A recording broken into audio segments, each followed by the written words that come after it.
This week we're at Strand on the Green. Unlike the last episode when we were at the Tower of London and we were looking at monumental architecture, here we're looking at more day-to-day humdrum structures associated with the people who lived up on the riverbank and how they were relating and working with the river down here. So what we have here are some earlier riverfront defences. You can see on this side we've got at least two phases of stakes holding up vertical planking.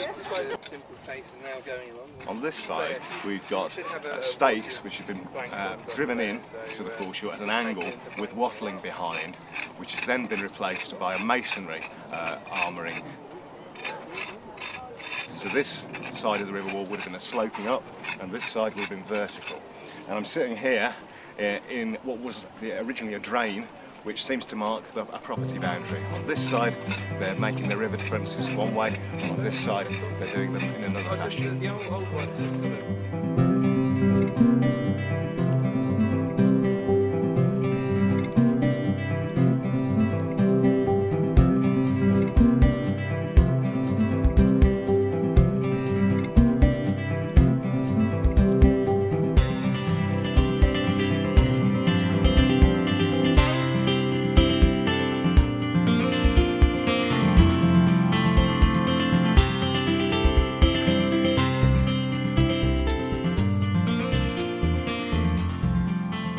I'm just cleaning up this little bit of wall over here, which we think is probably the earliest stretch of river wall that we've got surviving on this bit of foreshore. It's got Tudor bricks in it, so possibly going back to the 17th century, maybe the 16th century, and they're very different to what the bricks are in the wall down there that we've been looking at.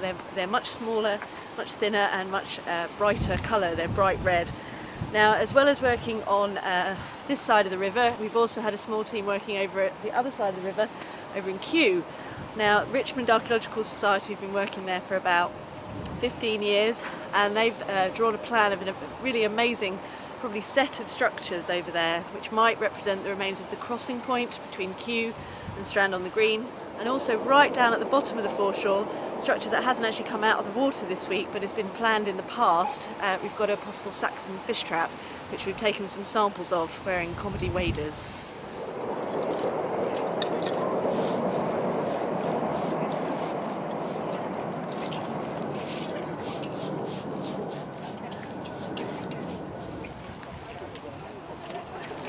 So what we're looking at here, what could have been possibly a landing stage or a river stair down, but what's very strange about it is it has vertical planking on the outside, which you don't have for a river stair or a jetty. You allow the water to pass through it. If you put something up there, it's going to create pressure. So it's been planked for a specific purpose, and it's either to hold something out or hold something in. And we're a bit flummoxed by this one, but possibly we're thinking it might be something to keep eels fresh in.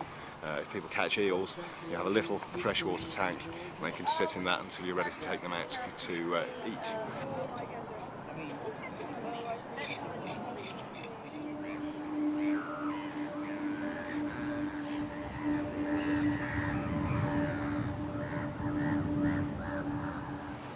We're here on the foreshore at Strand on the Green, and we've had a group come down and we're looking at the wildlife of the river. So we started off by thinking about the history of the river, and in the Victorian times the Great Stink and the river's demise, and we looked at how the river's changed and recovered, and also what lives in the river now, and thinking about how dynamic the river system is. It's really so exciting. Every time we come down we find different things, different species of fish migrating through the river. So we found a little juvenile eel which is actually probably about 2.5–3 years old, and it's swum about 5,000 kilometres all the way from the Sargasso Sea, where it's hatched as an egg.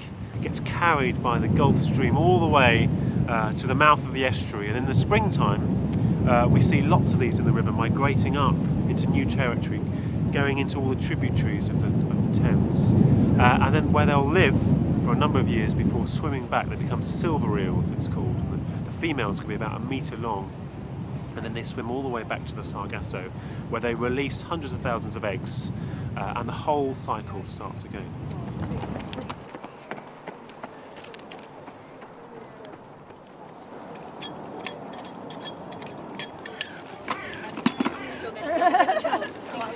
Well, we've had a great week here at Strand on the Green. We've had lots of people down, between 15 and 30 every day, and a lot of interested local people have been coming down and showing us maps and photographs. So we're starting to get more of an idea of what went on down here before these current buildings were in place. This is just the start of the process. We'll, over the next few months, be looking at our records and be doing more documentary and cartographic research in order to start to get a full understanding of what was happening here. So hopefully we'll see you all down on the foreshore next time we're down.